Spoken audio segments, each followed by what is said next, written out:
बेलगाम Israel बाज नहीं आया। सिहोनी फौज ने तेहरान में फिर हमले शुरू कर दिए। इजरायली फौज ने हेलीकॉप्टर्स और मिसाइल लॉन्चर्स को तबाह करने की वीडियो जारी कर दी।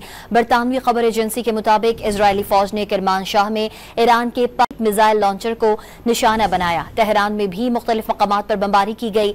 इजरायली फौज के मुताबिक जुम्मे से अब तक ईरान में 1100 अहदाफ को निशाना बनाया जा चुका है।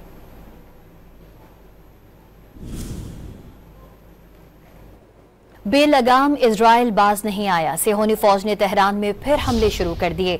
इजरायली फौज ने हेलीकॉप्टर्स और मिसाइल लॉन्चर्स को तबाह करने की वीडियो जारी कर दी।